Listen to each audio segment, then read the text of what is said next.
The late afternoon sun was beating down hard on my sister's suburban backyard. 2 hours after I walked away from that family barbecue, my son and his wife would pull into the driveway of my property and find a surprise that would turn their lives completely upside down. But to understand how we got there, we have to go back to that exact moment. The moment when a simple brush of the shoulder and a spilled glass of lemonade became the absolute last drop of disrespect I was willing to swallow. My name is Lorraine Bennett. I'm 62 years old. I lost my husband 8 years ago. And for way too long, I've kept the family peace at the expense of my own sanity. That afternoon, I had been on my feet for 3 hours, in front of a hot grill, making sure the steaks were cooked exactly the way my son Holden and his wife Sloane liked them. She had shown up late par for the course with her wearing dark designer sunglasses, her eyes glued to her iPhone, brushing right past me without so much as a hello. I was holding a tray of roasted vegetables, turning to bring it over to the long patio table where everyone was catching up. As I turned, my shoulder barely grazed Sloane's arm. The glass of lemonade in her hand tilted, splashing a few stray drops onto her expensive sandals. That was it. A tiny, accidental bump. "Don't you ever put your hands on me!" Sloane shrieked, her shrill voice cut right through the ambient noise of the backyard. My cousin's nieces and nephews stopped talking instantly. She was looking at me with pure disgust, as if I had shoved her into the dirt on purpose. I honestly thought it was a bad joke at first, but her face was tight with absolute fury. I looked over at my son, fully expecting him to step in to remind his wife that his mother had been cooking for them in the sweltering heat all morning. Instead, Holden marched over with a heavy scowl. He didn't look at the spilled drink. He didn't ask what happened. He just looked at me with ice in his eyes. "Apologize to my wife right now, Mom, or you need to leave," he said, not even blinking. The patio went dead silent. You could have heard a pin drop. I didn't tear up. I didn't plead my case. I simply set the tray of food down on the nearest table, untied. My apron folded it neatly and walked out the side gate without saying a single word. That was the moment it all ended. The drive back to my house took 40 minutes. I drove in a silence so deep I could hear my own breathing over the hum of the engine. Anyone else in my shoes might have cried or pounded on the steering wheel, but I just felt this strange, settling calm. It was the kind of calm water gets right before it freezes solid. Watching the scenery roll by, my mind started playing a highlight reel of the last 3 years. Holden and Sloane had moved into the guest cottage tucked in the back of my property. The original excuse was that they needed to save up for 6 months to put a down payment on a condo in the city. 6 months turned into a year, then 2, and suddenly it was 3. During that time, I had basically become a ghost in my own home. I paid the exorbitant electric bills while they ran the central air 24/7. I covered the high-speed fiber internet that Sloane demanded for her remote job. I had even handed over an emergency credit card in my name to help them out, which mysteriously ended up covering $200 dinners downtown and Nordstrom hauls that I never saw them wear. I had always made excuses for my son's passive behavior. I told myself Holden was under a lot of pressure at work, that Sloane was just a difficult personality, and he was just trying to keep the peace. But that afternoon, in front of our entire extended family, he didn't try to avoid a conflict. He actively chose to humiliate me just to appease his wife's ridiculous tantrum. And he did it without a second thought. I parked my car in the driveway. My main house stood quiet and welcoming in front of me. Out back, partly shaded by the old oak trees, sat the guest cottage. My late husband and I had built that little place with our own 2 hands. I suddenly realized that my endless patience had been mistaken for weakness. They figured that because I was an older widow, I was so desperate for my son's company that I'd put up with any amount of garbage just to keep him around. They were dead wrong. I wasn't going to be a martyr. and I certainly wasn't going to be a guest in my own life. I walked through the front door, tossing my keys into the bowl on the entryway table. The house was cool and tidy, a sanctuary that always grounded me. But I didn't sit down to relax. I walked straight to my home office, opened the desk drawer, and grabbed the master spare keys. I marched across the lawn to the guest cottage. The second I unlocked the door and stepped inside, I was hit by a wall of heavy, expensive perfume and the smell of takeout food going bad. The place was a total disaster zone.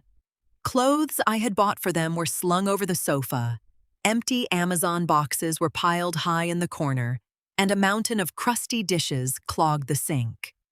This was the level of respect they had for the home I was letting them live in, rent-free. I stood in the middle of the living room taking it all in.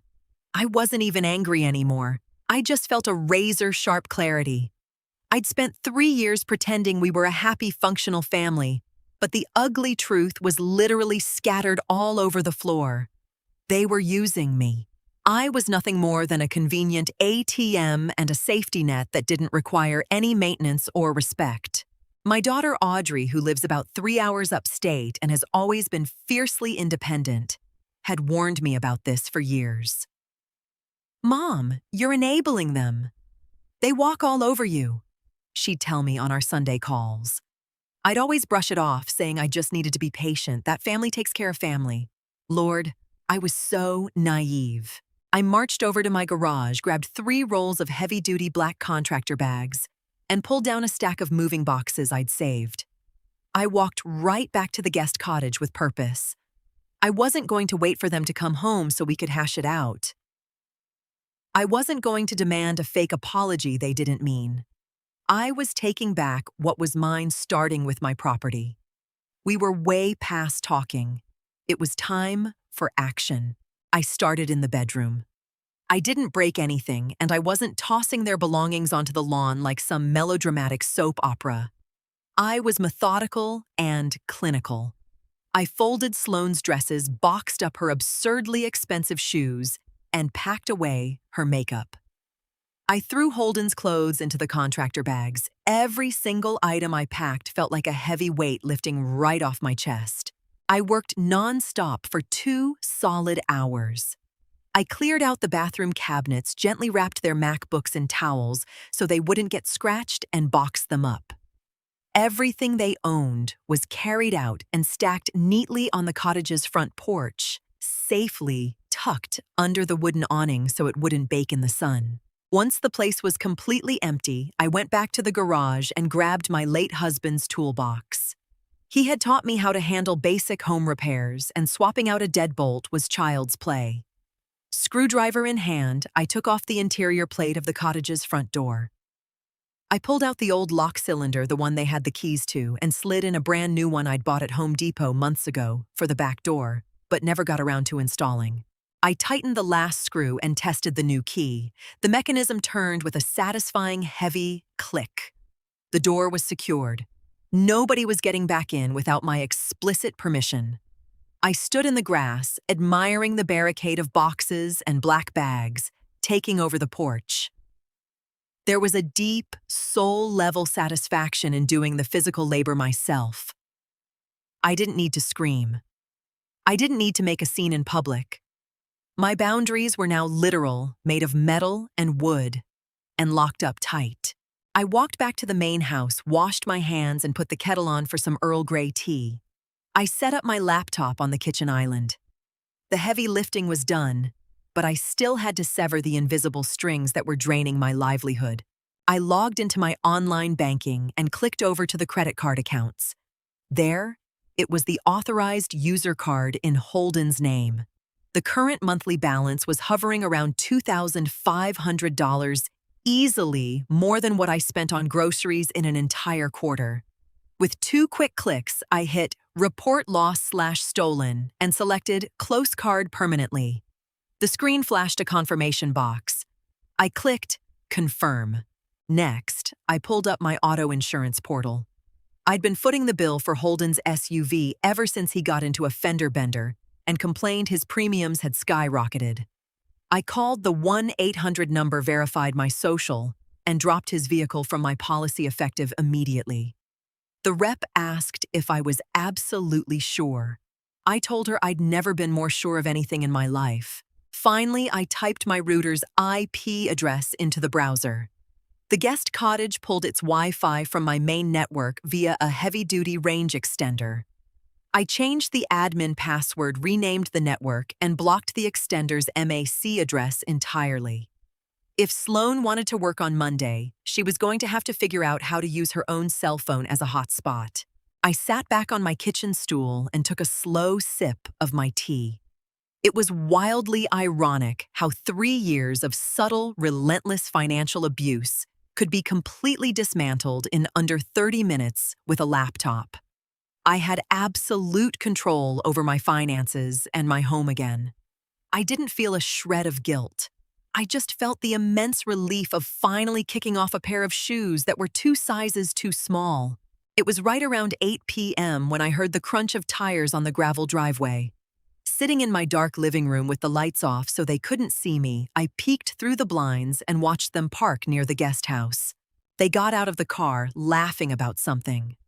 I could clearly hear Sloan complaining about the evening humidity, loudly hoping I had left them some dinner after my little tantrum. They strutted up the walkway with the kind of smug entitlement of people who truly believe the world revolves around them. Then they stopped dead in their tracks. Under the harsh yellow light of the porch bulb, they stared at the wall of cardboard boxes and black garbage bags. Holden stepped forward, looking totally bewildered. Sloan crossed her arms, looking around the yard like someone was filming a prank video. I watched Holden dig into his pockets, pull out his key, and shove it into the deadbolt. He tried to turn it. Nothing. He pulled it out, stared at it, shoved it back in, and rattled the handle violently. The door didn't budge. "What the hell is this?" Sloan shrieked, her voice echoing through the quiet neighborhood. "Your mother is insane! She threw all my stuff out." Holden started pounding on the cottage door with his fist, yelling my name. He probably assumed I was sitting in there crying, just waiting to hear one of his half-baked excuses so I could let them back in. When he got no answer, his confusion quickly morphed into boiling irritation. I watched the whole scene play out for a full minute. It was genuinely fascinating to watch reality crash headfirst into their sense of entitlement. Finally, Holden spun around and glared at the main house. He knew I was in there. He muttered something to Sloan, who angrily kicked one of the black bags, and he started stomping across the lawn toward my front door. I put my teacup in the sink and went to greet him. I pulled the front door open before he even had a chance to ring the bell. I stood squarely in the doorway, backlit by the warm glow of the foyer. Holden stopped on the bottom step, his face flushed red and his chest heaving. "What is the meaning of this, Mom?" he demanded, his voice echoing in the night air. "Why is all our stuff on the lawn? Did you change the damn locks?"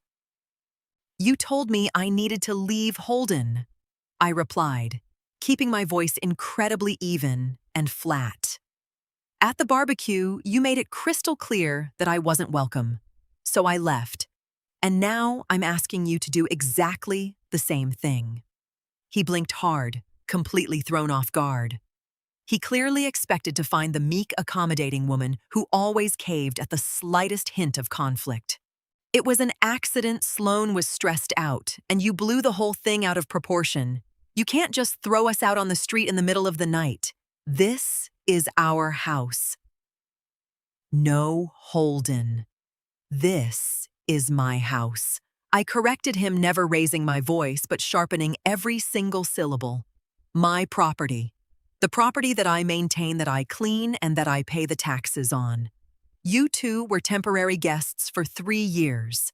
That invitation expired today." Right then, Sloan marched up behind him, huffing and puffing. "This is an illegal eviction," she yelled, pointing a manicured finger right at my face. "You can't just kick us out. We have squatters' rights." I looked her dead in the eye, utterly unbothered.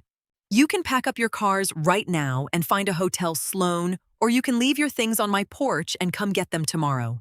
But neither of you are stepping foot inside that house again. And you are absolutely never raising your voice at me on my property ever again. Seeing that I was an absolute brick wall, Holden tried to pivot to a softer approach. Mom, please, come on, it's late. Let's talk about this in the morning. Just let us into sleep and we'll figure out this misunderstanding tomorrow. The only misunderstanding was you thinking my patience was infinite, I said. I stepped back and firmly shut the heavy oak door right in their faces. I threw the deadbolt, clicked the chain into place, and walked back to my living room. I curled up on the sofa with a paperback book, though I wasn't really reading. Outside, the commotion went on for another 20 minutes. I heard Sloan cursing up a storm and Holden quietly arguing back. Peeking through the blinds one last time, I watched them angrily shoving whatever would fit into the back of his SUV before tearing out of the driveway. About an hour later, my iPhone lit up on the coffee table. It was a text from Holden. Mom, my card just got declined at the Holiday Inn. You blocked it. Please unfreeze it. Just for tonight. We don't have enough cash in checking to cover a room. I read the text, locked my screen, and set the phone face down. The sheer audacity was almost laughable. They had humiliated me in front of my own family, demanded I leave, and then mere hours later, fully expected me to finance their hotel stay. Holden and Sloane's problem wasn't just arrogance. It was a complete and total detachment from reality. They had been floating along in a cushy little bubble, funded entirely by my hard work, honestly believing that the lifestyle I provided was their birthright. I didn't reply. Come Monday morning, they'd be in for another rude awakening when they tried to use their car insurance or realized they couldn't just tap into my Wi-Fi to work. The very real consequences of their actions had finally landed squarely on their shoulders. And I absolutely refused to be their shock absorber anymore. I went to bed that night with a lightness in my chest I hadn't felt in years. I didn't shed a single tear. The quiet hum of the big empty house didn't feel lonely. It felt like it belonged to me again. I had taken back control of my space, my money, and my dignity. And I was never letting anyone take it from me again. 5 days passed. The remaining boxes on the porch were slowly ferried away by one of Holden's buddies while I was inside doing laundry. Holden tried calling me 3 or 4 times, but I let it all go straight to voicemail. On Saturday morning, my daughter Audrey drove down to see me. We sat at the kitchen island while I poured us some fresh coffee. Holden called me yesterday, Audrey said, blowing softly on her mug. He was losing his mind. They had to rent a room at some budget motel out by the interstate. Sloan is absolutely furious because she's having to take the commuter bus into town. Apparently, they found out they can't reinstate their auto insurance because they don't have the cash. I just nodded slowly, stirring a splash of cream into my coffee. He begged me to talk some sense into you. Audrey continued looking at me with this brilliant mix of shock and pride. He told me you'd lost your mind, that you dumped them on the street with 0 warning. I told him you'd been giving him warnings for 3 years, and he just refused to listen. I am so incredibly proud of you, Mom. It's about damn time. I didn't do it out of spite, Audrey. I told her, looking out the kitchen window at my perfectly manicured backyard. I did it because I finally realized that my silence was just making them worse. If I didn't nip this in the bud now, 10 years down the road, they would have found a way to kick me out of my own house just to take it for themselves. Audrey reached across the counter and squeezed my hand. We both knew Holden would eventually come crawling back to apologize. He'd probably show up with tears in his eyes, swearing up and down that Sloan was going to therapy, and things would be different. But we also knew my answer wasn't going to change. That cottage door was going to stay locked. I had drawn a line in the sand, and for the first time in my life, I wasn't letting anyone wash it away. The first weekend of the following month, I went out to the guest cottage and threw all the windows wide open to let the crisp air in. The stale smell of cheap perfume and laziness was totally gone. I hired a local handyman to patch the drywall, and the walls Sloan had scuffed up were painted a bright, beautiful white. I decided to turn the space into the art studio I'd always dreamed of having, with a pull-out couch, for whenever Audrey wanted to come down and stay. I bought some trailing pothos plants, set up my easel right by the big picture window, and put a vintage rocking chair out on the porch. Sometimes I see Holden's SUV cruise slowly past the front of my house, never quite getting the nerve to pull into the driveway. He's mailed me a couple of long, rambling letters talking about how much he misses our family and casually dropping hints about how insane rent prices are in the city. I read them, fold them back up, and stick them in a desk drawer. I don't write back. I just don't feel the need to. I don't hold any vicious grudges, but I definitely don't have amnesia either. I've learned the hard way that you cannot teach respect to people who only see you as a utility. That afternoon at the barbecue, when I turned my back on the spilled drink and the screaming, I honestly thought I was losing my son. But now, sitting in my own backyard, smelling my own hydrangeas, and making choices that only involve me, I know that what I actually did was find myself. Life is simply too short to spend it apologizing for existing in your own space. And mine, at 62 years old, is finally starting to feel like it actually belongs to me. If there's one thing I took away from this whole ordeal, it's not bitterness, but a crystal clear understanding of my own worth. For years, I believed that unconditional love meant being a punching bag, and that by endlessly swallowing my pride, I was buying family harmony. But I realized that by biting my tongue and constantly giving in, I wasn't building a close-knit family. I was just subsidizing my own erasure. I learned that you can never expect people to value you if you're the one constantly erasing your own boundaries just to keep them comfortable. Walking away from a table where you're being disrespected, locking a door, or cutting off the cash flow isn't an act of selfishness or revenge. It's simply refusing to fund your own abuse anymore. Sometimes the hardest but most necessary reality check you can give your family is showing them that your time, your roof, and your patience are not guaranteed birthrights.